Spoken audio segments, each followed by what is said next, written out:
Welcome on board, chosen one. Let's not pretend anymore. You felt the shift before anyone admitted it out loud. The tone changed, the jokes stopped landing. The room got quieter when you spoke. People who once talked over you now watch first, talk later. That wasn't confidence growing in them. That was recognition setting in. And recognition always comes late. Remember what they said at the beginning. Relax. You're overthinking. Know your place. They laughed because laughing is cheaper than facing facts. They dismissed you because dismissal feels safer than dealing with potential. Funny thing though, look who's whispering now. Look who suddenly wants meetings, updates, friendly check-ins. The same mouths that joked now hesitate. The same eyes that ignored you now track your moves.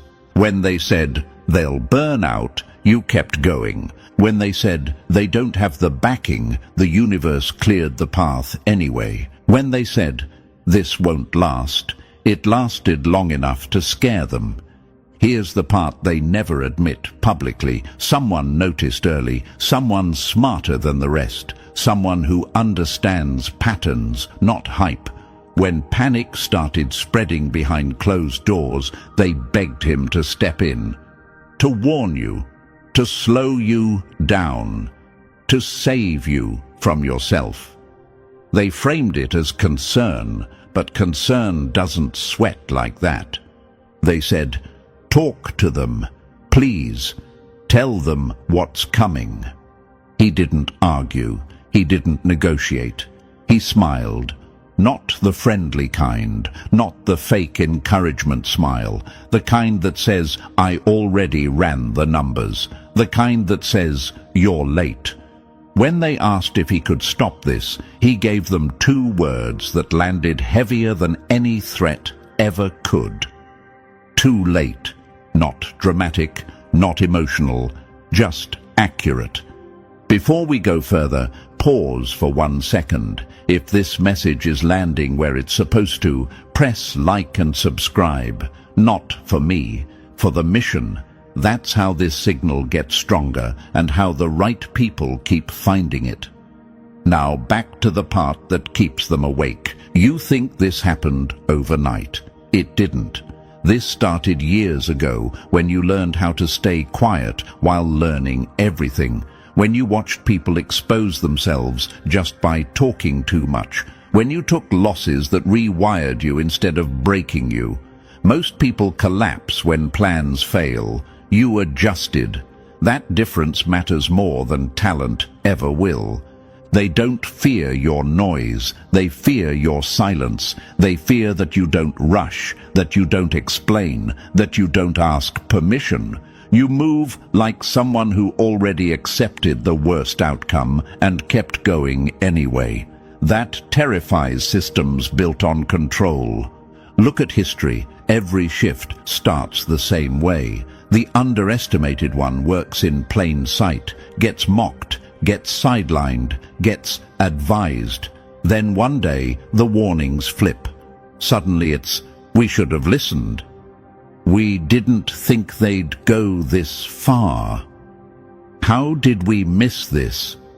They missed it because they were watching titles instead of pressure tolerance. They were counting followers instead of endurance. They were measuring approval instead of resilience. You were building something they don't have language for. Here's the cold fact they choke on. The moment they sent someone to warn you was the moment they admitted defeat. Winners don't warn. They act. Warnings come from people who already lost leverage. They don't need you to stop. They need time. And time stopped cooperating with them the second you stopped doubting yourself. This is the aftermath phase. The storm already passed through you. What you're standing in now is the quiet that follows impact. That eerie silence where everyone pretends nothing changed while adjusting everything behind the scenes. Invitations feel different. Resistance feels softer. Criticism sounds rehearsed. You're not imagining it. The universe doesn't whisper twice. It shifts once, and everything else scrambles to adapt.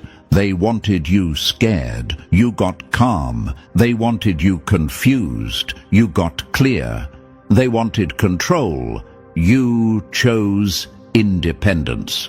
That's why too late wasn't cruel. It was honest. There's no undo button for someone who already outgrew the room.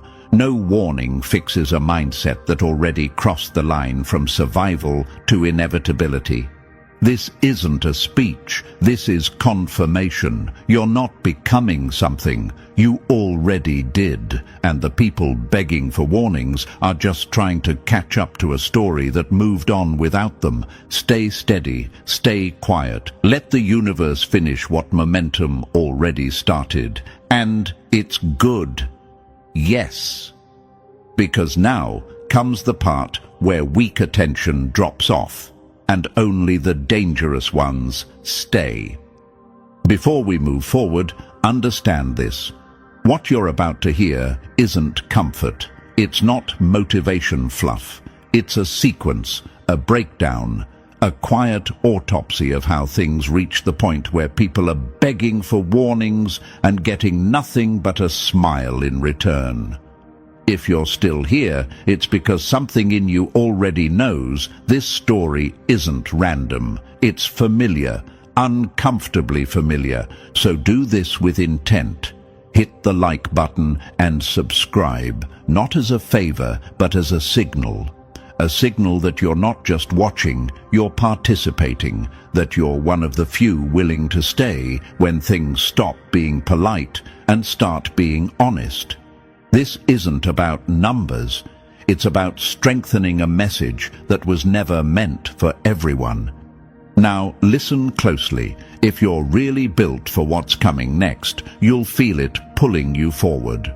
Not excitement, gravity. The kind that keeps you locked in because leaving would feel like unfinished business.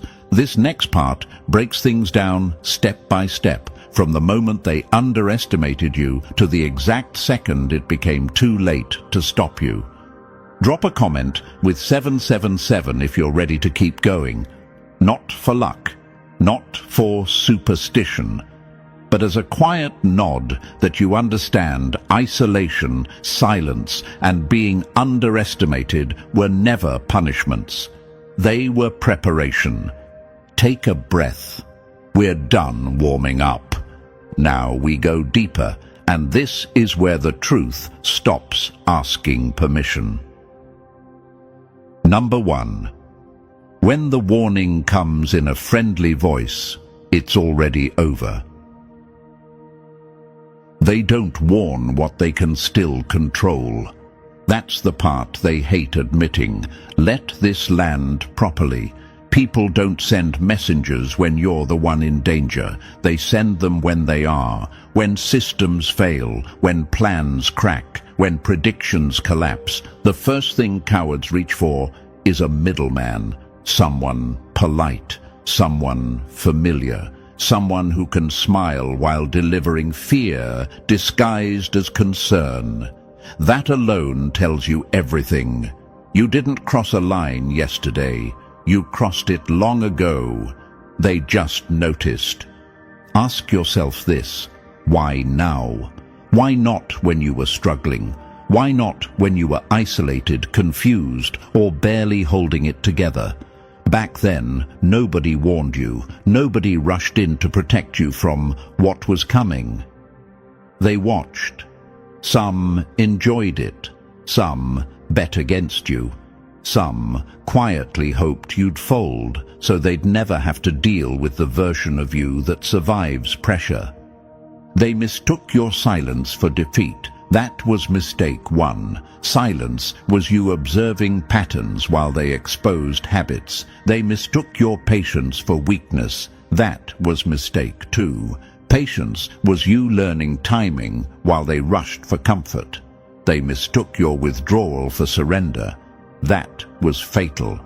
Withdrawal was you stepping out of noise to rebuild without interference. Here's the truth that unsettles them. You didn't disappear. You recalibrated. Every time they thought you were done, you were adjusting. Every time they assumed you'd break, you adapted. While they measured progress in applause and approval, you were measuring endurance. While they needed reassurance, you learned how to operate without it. That's the kind of growth no one sees coming because it doesn't announce itself. Now the atmosphere has shifted. You can feel it. Conversations feel forced. Compliments sound cautious. Criticism arrives wrapped in politeness. The same people who once underestimated you are suddenly invested in your choices. That's not interest. That's surveillance. That's them trying to map something that already moved beyond their understanding. Here's a cold fact. When someone sends a messenger, it means direct confrontation no longer favors them. They don't trust their own position enough to speak plainly, so they outsource fear. They send someone to check on you, to give advice, to share concerns. Translation: please slow down so we can catch up. And notice who they send. Never the strongest, never the boldest. They send the agreeable one, the calm one, the one who can sell hesitation as wisdom, because they hope emotional familiarity will succeed where authority failed. It doesn't. You probably sensed it the moment it happened, that strange mix of amusement and clarity, the realization that if they need warnings now, the window already closed. That's why the response wasn't anger, it wasn't panic, it was composure. A quiet smile from someone who already understands leverage.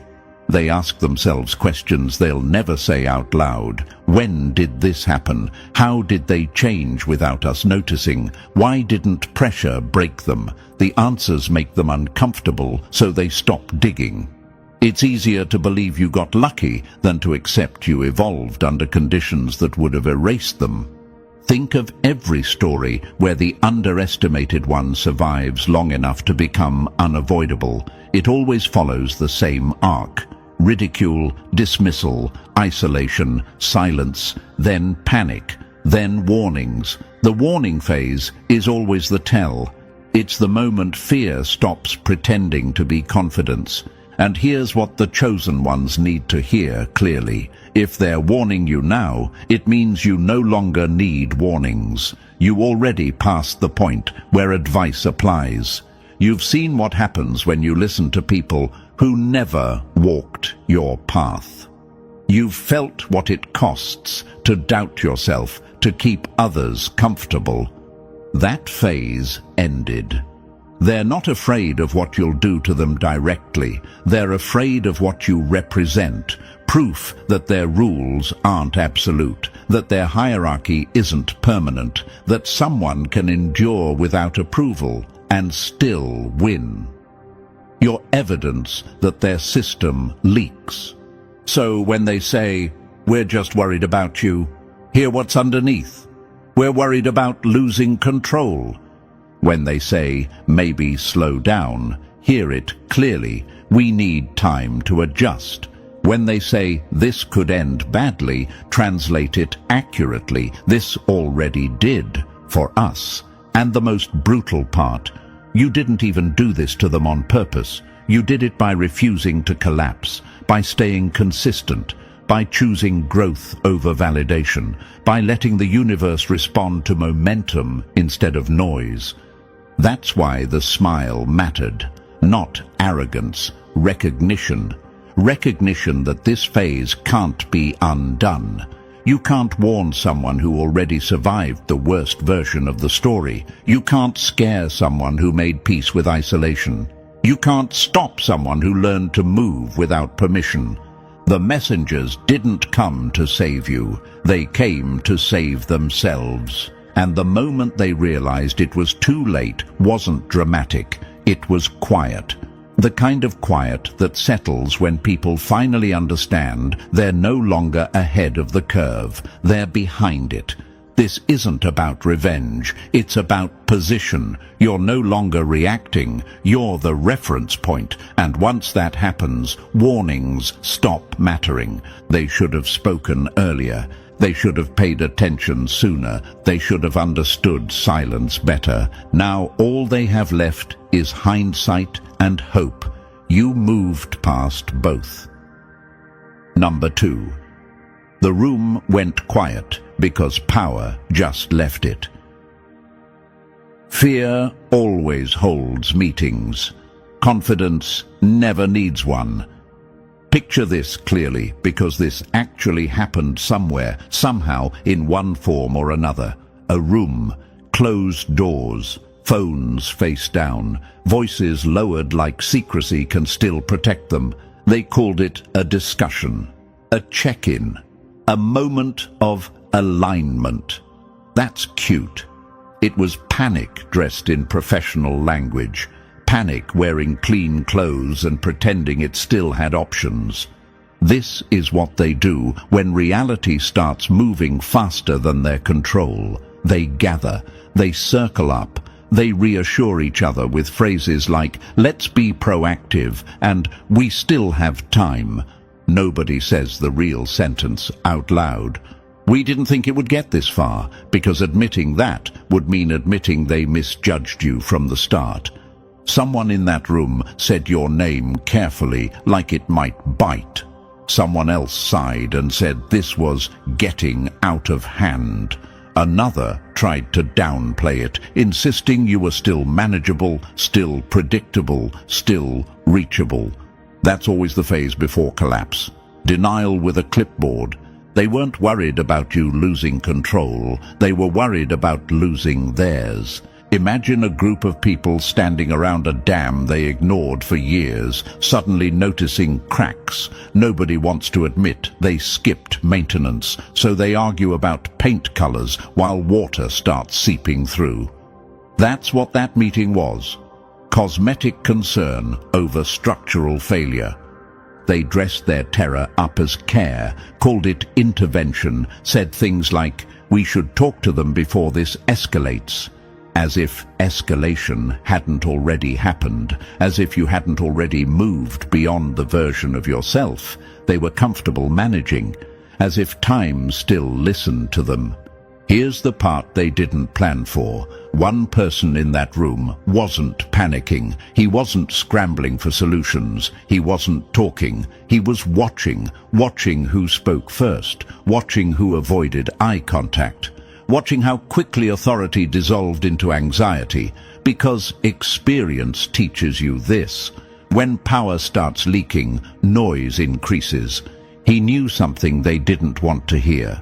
You don't stop momentum by discussing it. You don't reverse evolution with concern. And you definitely don't regain leverage by pretending fear is strategy. Someone finally said it. Maybe you should reach out. Not because they cared about you, but because they hoped familiarity might succeed where dominance failed.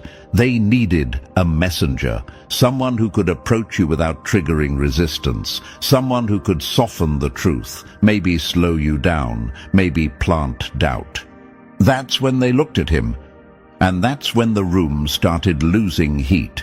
He had already seen this pattern before, different faces, same energy. The moment when a group realizes the story no longer centers them. The moment when influence slips quietly out the back door while everyone is still talking. He understood something brutal and simple. You don't warn storms. You don't negotiate with inevitability. You don't interrupt someone who already crossed the threshold. You don't fear what you can still stop. You fear what already escaped you. When they begged him to intervene, not suggested, begged, his answer didn't come from emotion. It came from clarity. 2 words, no explanation, no cushioning, no apology. Too late. Imagine dropping a glass in a silent room and watching it shatter. That's what those words did. The temperature changed instantly. Bodies stiffened, eyes widened. Someone laughed nervously, hoping it was a joke. It wasn't. He didn't raise his voice. He didn't justify himself. He didn't need to. Because too late isn't a threat. It's a timestamp. At that exact moment, everyone in that room understood something they'd been avoiding. This wasn't about fixing anything anymore. This was about consequences unfolding. The plan wasn't failing. It had already failed. They were just now catching up to the timeline. You ever notice how panic makes people replay the past? That room filled with silent rewinds. We should have noticed sooner. We underestimated them. We thought pressure would slow them down, each thought arriving too late to matter. Regret doesn't rewind momentum. It just makes it louder. Here's what chosen ones often wonder at this point. Why didn't they act earlier? Why wait until now? Because earlier you were useful. You fit their narrative. You were struggling, quiet, uncertain. That version of you didn't threaten structure. It reassured it. This version does. Imagine a chess game where one side suddenly realizes the other stopped reacting and started predicting. Every move now feels late. Every strategy feels exposed. That's what happened in that room. They weren't outplayed in that moment. They were outgrown long before it. The scariest realization isn't that you're losing. It's that the game moved on without you. They thought meetings created control. They thought discussion created safety. But real power doesn't need consensus. It moves quietly, builds privately, and shows up fully formed. That's what terrified them. There was no dramatic confrontation, no warning sirens, just a calm acknowledgement that the window had closed. And the universe doesn't reopen closed windows just because people panic.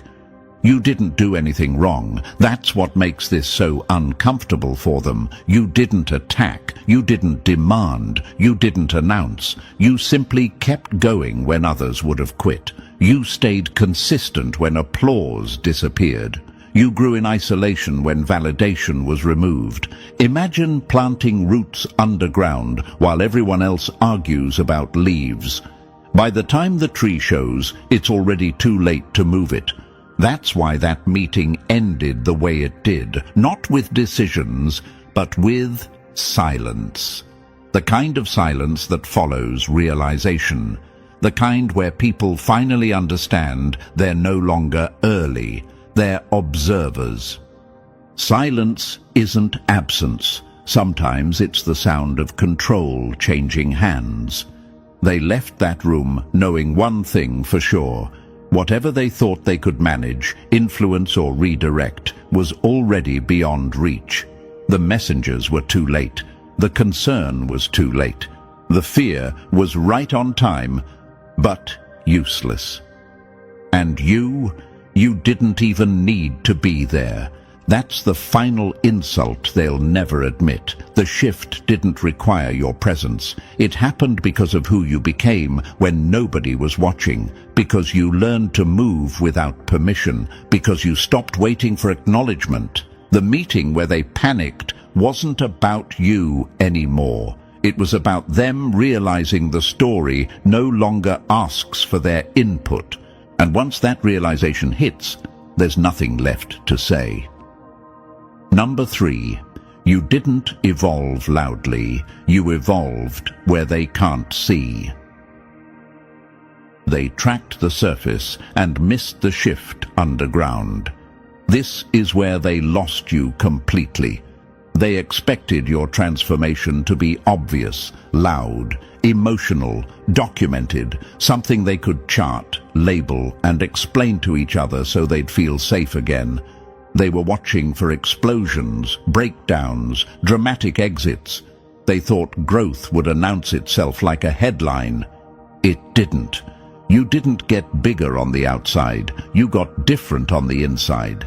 While they were measuring output, you were changing how you process pressure. While they were counting reactions, you were stripping attachments. They monitored the mask, the performance, the visible habits. Meanwhile, the real shift happened in places they don't have access to. Imagine this: they're watching a radar screen, confident they see everything moving in the sky. They never thought to look underground. They never considered that the most dangerous change isn't louder signals, but new operating levels. You didn't raise your voice, you changed frequency, and once that happens, their tools stop working. They expected rage, you chose restraint. They expected chaos, you simplified. They expected collapse, you stabilized. That's why they misread everything. Calm looks like weakness to people addicted to noise. Quiet feels like surrender to those who only respect force. Your stillness confused them because it didn't match their idea of power. They thought power was volume. You learned it was control. Here's a question you might have asked yourself. Why did they stop understanding me? Because they never learned how transformation actually works. Real evolution isn't flashy. It's surgical. It removes what no longer serves. It reduces reaction time. It sharpens judgment. From the outside, it looks like nothing is happening. From the inside, everything changed. The deadliest upgrades don't come with announcements. They thought you were shrinking, you were condensing, like a star collapsing inward before becoming something with gravity they can't escape. Less emotion, fewer words, cleaner moves. That terrified them, even if they couldn't explain why. By the time they realized you weren't breaking, just recalibrating, it was already too late to map you. They lost the ability to predict. And when predictability dies, fear takes its place. You didn't become someone new. You became unreadable, and that's the transformation they never saw coming. Number 4, you didn't walk away, you exited the game entirely. They thought they still had access. That was the mistake. Your silence wasn't obedience. Your calm wasn't compliance. That's the lie they told themselves so they could sleep at night. While they were busy congratulating each other for handling you, you were quietly uninstalling yourself from their entire system. No announcement, no drama, no exit speech, just a clean disconnect. They thought you were still playing by their rules because you didn't argue. They assumed you were still on their board because you didn't resist loudly. That's how shallow control works. It mistakes quiet for consent. It mistakes peace for defeat. Meanwhile, you were already gone.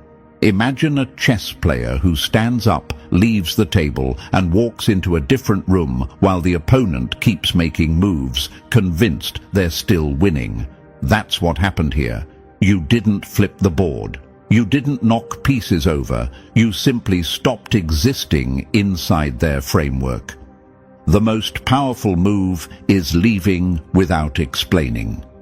You stepped out of their approval loops, their expectations, their punishments and rewards. And here's the part that really rattled them. The universe didn't collapse when you left. It adjusted. Doors opened differently.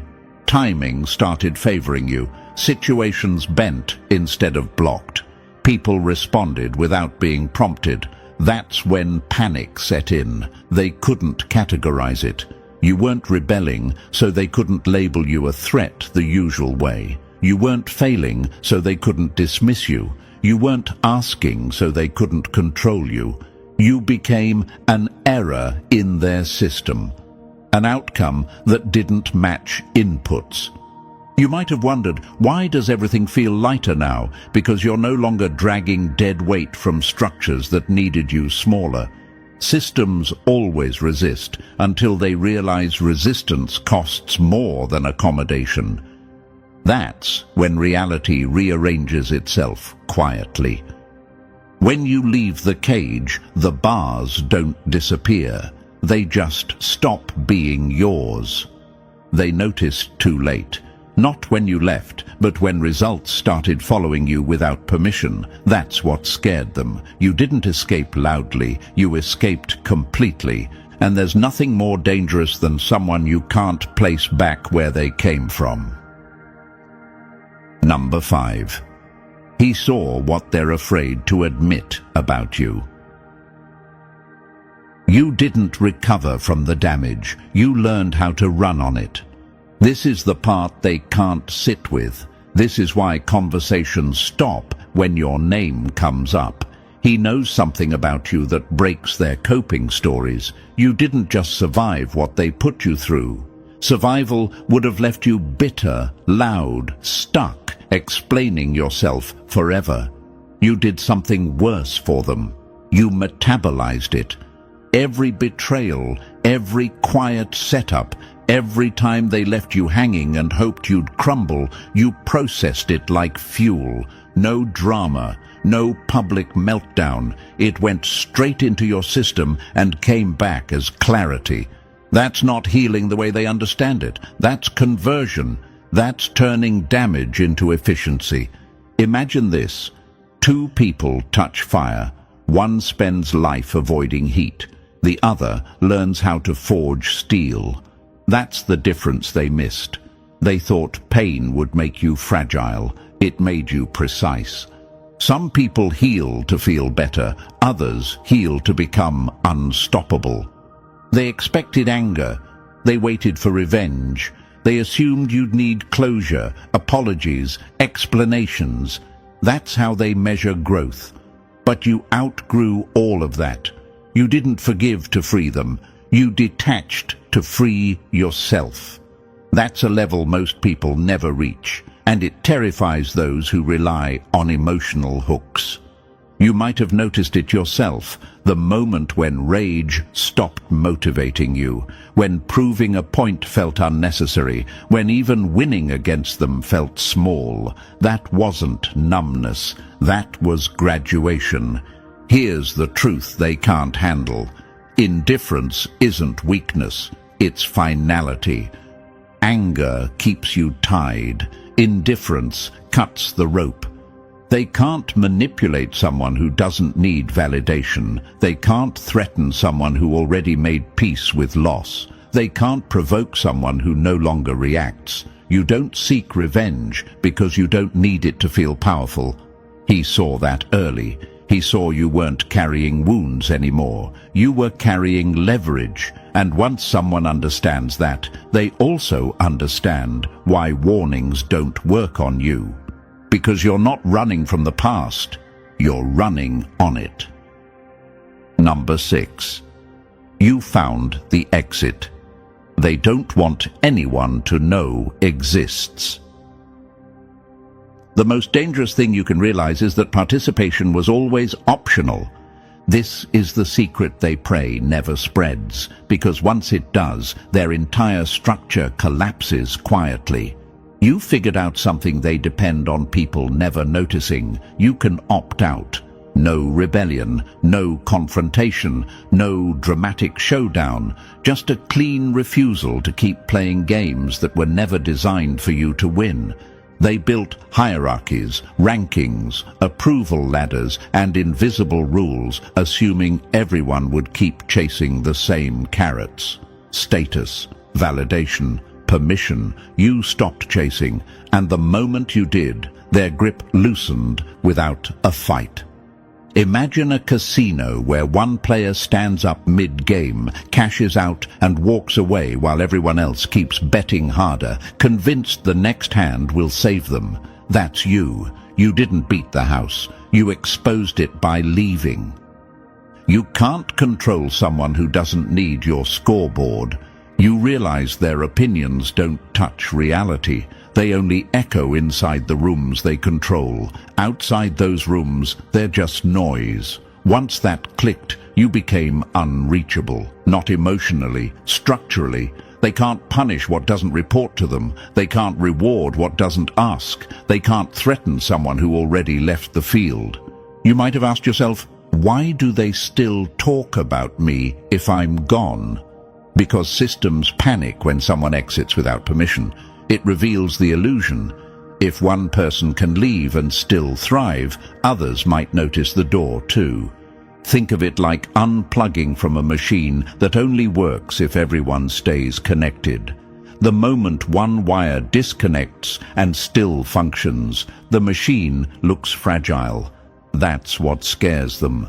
Freedom isn't loud, it's silent, and that's why it spreads. You're no longer reacting to their metrics. You're not chasing their timelines. You're not negotiating your worth. And that makes you unconquerable. Not because you're fighting harder, but because you're not in the arena anymore. They can't reach you because you're not where their hands are trained to grab. And once someone learns that, there's no putting them back. Number 7. They thought you were isolated. You were recruited. They cut you off from their circle, not knowing you were being rerouted. This is where their fear quietly turns into dread. They truly believed isolation would weaken you, that cutting you off would make you smaller, louder, desperate for re-entry. That's how their system works. Remove access, starve attention, wait for collapse. It's worked on enough people that they stopped questioning it. It didn't work on you. You didn't disappear into loneliness. You upgraded networks. While they were busy guarding gates to a decaying structure, you connected with people who don't need gates at all. No titles, no ceremonies, no permission slips, just recognition. The kind that doesn't ask who you know, only what you've survived and what you can build. Imagine this. They shut down a landline, proud they cut communication. They didn't realize you switched to satellites years ago. Different infrastructure, different reach, completely invisible to their monitoring tools. Real networks don't announce themselves. They recognize each other. You found people who opted out like you did. People who don't argue with systems, they bypass them. People who don't seek validation, they seek alignment. Conversations got sharper, silence got more comfortable, moves got cleaner. That's when you knew you weren't alone. You were just no longer surrounded by noise. They can't see this network because it doesn't behave like power as they understand it. No hierarchy to infiltrate, no leader to pressure, no spotlight to sabotage. It's a parallel structure running quietly underneath theirs. And it grows every time someone like you stops asking for approval. You might have wondered, why do I feel supported even without visible support? Because you're no longer drawing strength from crowds. You're connected to people who operate independently but move in sync. They isolated you from control, not from connection. That's the part they never recover from. You're not standing alone. You're standing somewhere they don't exist. And nothing scares an old power structure more than a network it can't map, monitor, or touch. They didn't exile you. They accidentally introduced you to your real allies. Number 8. No one is coming to save you. Because you don't need saving. Warnings are for people walking into danger, not for those walking out of cages. This is the part that drives them insane. They're still waiting for someone to pull you aside, lower their voice, give you that serious look and say, "Hey, I just want to make sure you know what you're doing." They keep expecting a moment where you hesitate, where doubt creeps back in, where you second-guess the path. It never comes because you're not spiraling, you're not lost, you're not self-destructing, you're finally aligned. And that's the one outcome they never planned for. They think silence means confusion. They think calm means denial. They think distance means avoidance. That's how their minds work. They've never seen someone walk the right path without asking for permission first. They don't understand movement that doesn't look reckless or obedient, so they assume something must be wrong. Here's the truth that flips the entire story. You don't get a warning because you're not heading toward danger. You already passed it. Everything they call safe was the trap. The approvals, the rules, the timelines, the constant need to be understood. That's where people disappear slowly. The real danger was staying where they felt comfortable. Imagine standing at the edge of a burning building while people inside scream for you to come back because it feels familiar to them. That's what their concern sounds like. They want to warn you about freedom because freedom exposes how trapped they are.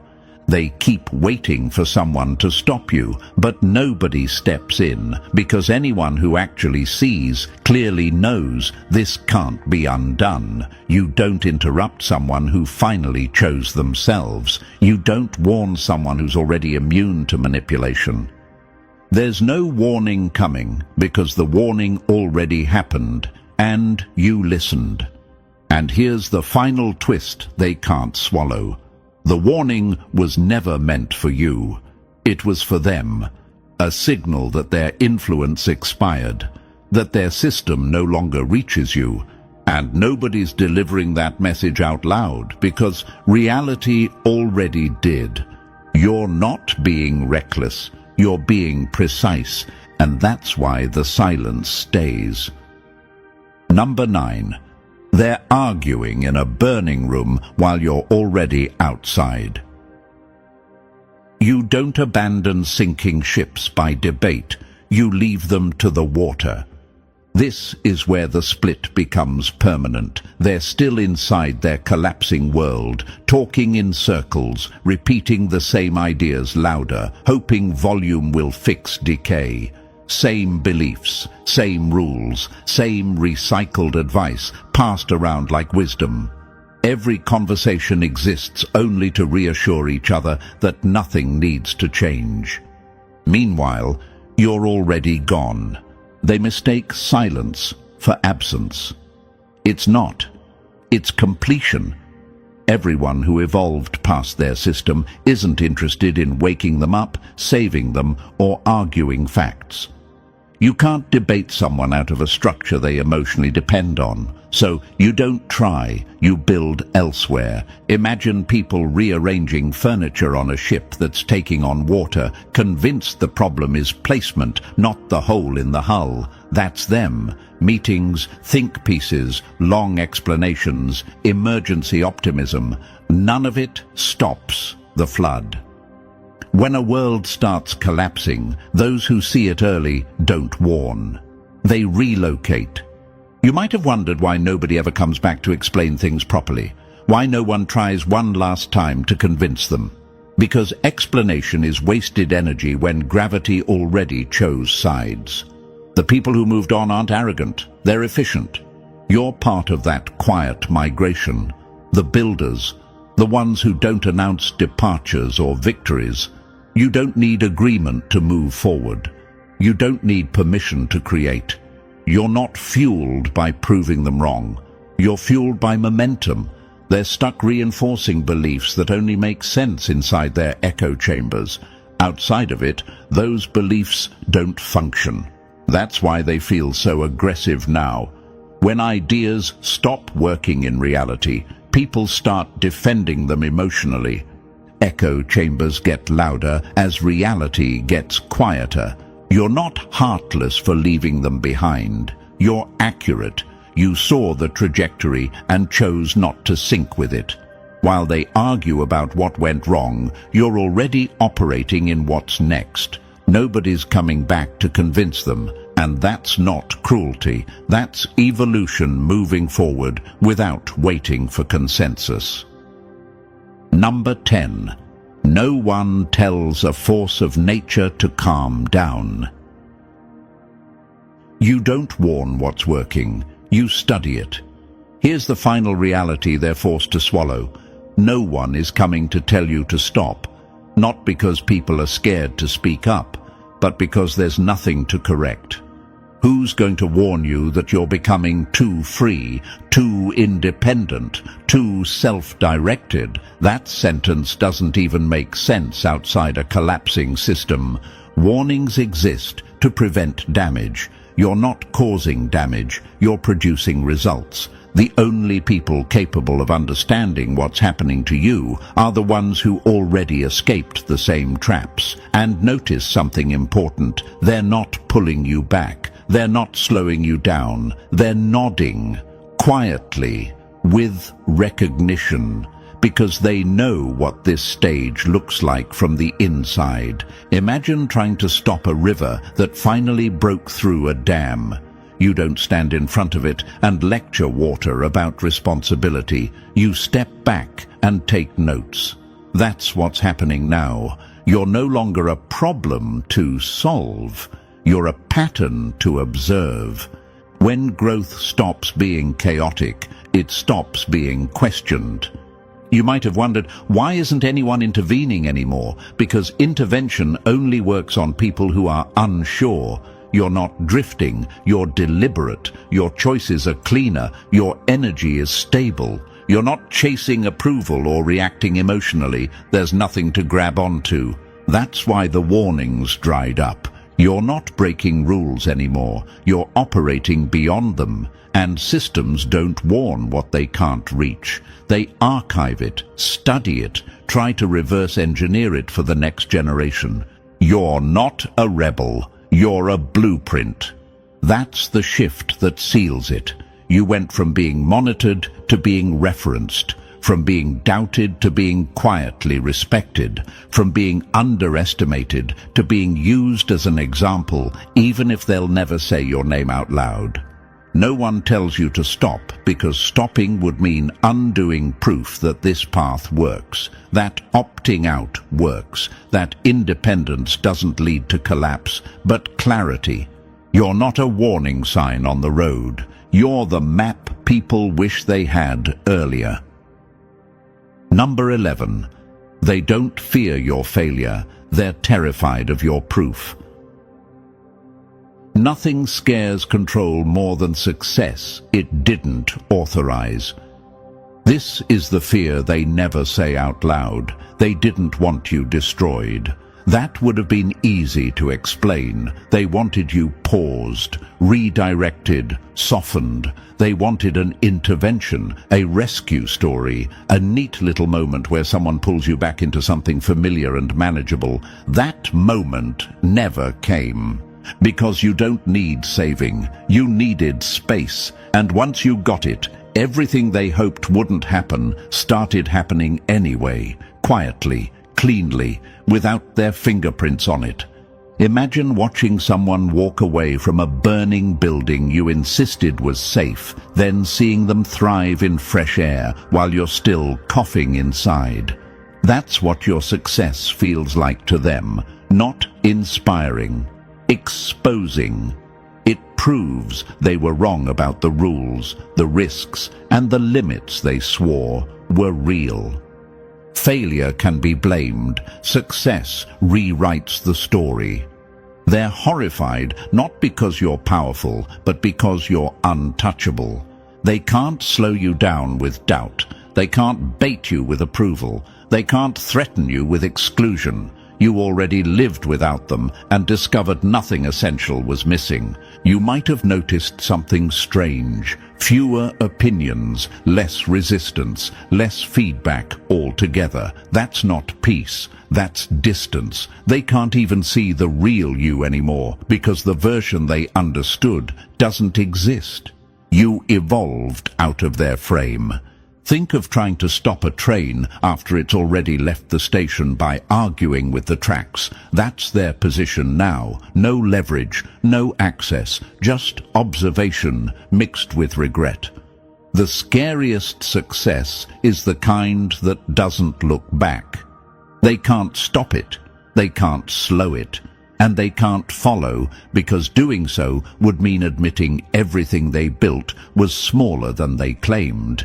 You're already gone, already different, already free, and that's the part that keeps them awake. Number 12. The second they understand you're out of range. The worst moment isn't rejection. It's realizing access is gone forever. This is the moment everything inside them drops. Not dramatically, not with shouting or confrontation. It happens quietly, and that's why it breaks them. They reach out, casually at first. A message, a comment, a subtle probe disguised as familiarity, and nothing lands the way it used to. Not because you're ignoring them, because you're not there anymore. That's when it hits. The delay in response, the lack of emotional pull, the absence of tension they used to rely on. They realize they can't reach you the way they once could. No buttons work, no phrases trigger reactions, no guilt sticks. You're not resisting, you're simply unavailable. Imagine shouting across a canyon and hearing your own voice come back weaker each time. That's what their attempts feel like now. Echoes, nothing else. Unreachable doesn't mean blocked. It means irrelevant. They replay old tactics in their head. The tone that used to work, the pressure that used to bend you, the approval that once kept you close. None of it connects. It's like trying to log into a system that no longer exists. Wrong password. Wrong platform. Wrong reality. This is where hope dies for them, not in anger, in clarity. They finally understand you didn't leave emotionally. You left structurally. You moved to a place where their influence doesn't travel, and that realization collapses something inside them because control only survives on access. You might have felt it too, that strange calm when you notice nothing pulls at you anymore. No urge to explain, no need to respond, no curiosity about what they think. That's not numbness, that's arrival. You don't close the door, you outgrow the room. They don't get closure, they don't get a final conversation. They get silence that doesn't invite response, and that's when it becomes permanent. The moment they realize you're unreachable isn't loud, it's the moment they stop trying and never recover. Number 13. Your silence wasn't kindness, it was the sentence. Silence isn't confusion, it's a conclusion. This is where it ends, and not in the way they expected. They thought silence meant you were still thinking, still processing, still open to one last conversation where everything could be explained, softened, repaired. They waited for a response they could work with. It never came. Not because you were hurt, not because you were scared, but because there was nothing left to say. You didn't go quiet to punish them. You went quiet because the case was closed. No appeal, no retrial, no commentary. That's what makes silence terrifying to people who survive on reaction. Anger feeds them, arguments feed them, even explanations feed them. Silence gives them nothing to grab. Imagine delivering a verdict and then walking out of the courtroom without looking back. No speech, no justification, just footsteps fading. That's your silence, final, non-negotiable. When someone stops explaining, they've already decided. You don't defend yourself anymore because there's nothing on trial. You don't warn them because warnings are for people you still feel responsible for. You don't confront because confrontation keeps you tied to outcomes that don't matter anymore. This is what chosen ones struggle with at first, the urge to clarify, to make sure they understand, to clean up misunderstandings. But here's the truth. People who wanted to understand already did. The rest were never confused. They were invested in misunderstanding you. Silence cuts through all of that. The loudest answer is the one that denies access. They keep replaying conversations in their head, trying to find the moment they lost you. They don't realize it wasn't one moment. It was the day you stopped needing to be heard. Your silence isn't passive, it's precise. It tells them everything they need to know without giving them anything they can use, and that's why it terrifies them, because silence isn't absence, it's the final verdict. Number 14. Too late was never about you, it was the diagnosis for them. Too late isn't an insult, it's a timestamp. This is where everything clicks into place. That smile, those 2 words, they weren't aimed at you. They were never meant to stop you, scare you, or slow you down. Too late wasn't rejection. It wasn't cruelty. It wasn't arrogance. It was confirmation. They wanted a warning for you because they thought you were about to make a mistake. What they couldn't accept is that the mistake already happened. And it wasn't yours, it was theirs, years ago. Back when they misread you, back when they assumed pressure would break you instead of refine you, back when they thought silence meant weakness. By the time they asked someone to warn you, the universe had already moved. Momentum had already chosen a direction. You weren't approaching a cliff, you were already past the trap. You don't warn someone after the door has already closed.